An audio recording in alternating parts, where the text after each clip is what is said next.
So in this segment, we're going to be talking about a Northumberland sea firm faced with losing £50,000 on a shipment over a Brexit error. So it looks like it was a government official that made a mistake. 50,000 isn't the accurate number because they managed to salvage it and I think freeze the fish. So they're talking about a 15k loss, but even still, a 15k loss is significant for a small to medium enterprise.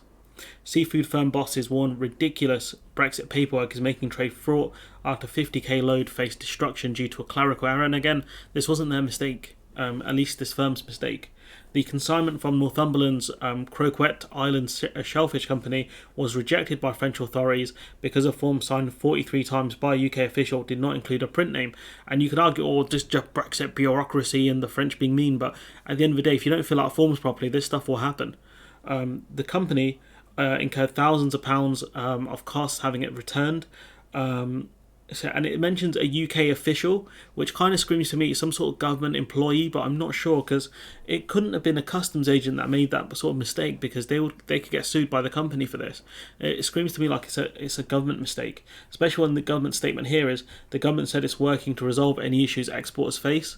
Throwing that sentence in there feels to me like it's a government mistake. Tom Newton, owner of the Amble-based company, said border control workers in France had turned the shipment away as the UK certifying officer misprinting their name in two places on the 14-page document. And again, that's just human error. That can happen. But at the end of the day, that has real-world consequences. And if Brexit never happened, we would not be facing this problem. The person goes on to say, we managed to salvage it. Or we have a frozen arm to the business. Imagine they didn't have a frozen arm to the business, how much trouble there would be. But it meant we had to pay the transport company to bring in a team of 75 people the next day to reprocess and repack it. He says, I can't bring myself to calculate the number. It's so high. It's got to be a minimum of 10,000, probably nearer to 15,000. Every morning when he sent out our goods, we're on tenterhooks, wondering whether they're going to get to where they need to be. I mean, this is just sad times, isn't it? Sales director Jane Pedersen, said businesses cannot continue like this because the uncertainty of it is just crazy. It was a simple clerical omission, she said. But at the end of the day, what kind of company can live on hoping that whoever's doing the admin for this can do it properly if they make a mistake that can cost a business around £15,000. The amount of anxiety you feel every day would be crazy. She says, as a company and as an industry, there have been no discernible benefits of Brexit. Well, we have sovereignty now and happy fish. Does that count? Everything takes longer and costs more. This incident was quite ridiculous. So you got to think, if you're the importer, right, in France, if you're importing this fish from France, okay, or to France, right, and then you find out your shipment has been delayed because some admin person somewhere didn't fill in the form properly, that means the fish that you wanted fresh is not going to come in, which means you have to change whatever plans you had for this fish as well. If you're a restaurant, for example, and you're going to serve it up that day, that's not going to happen, and you have to change your whole model around that.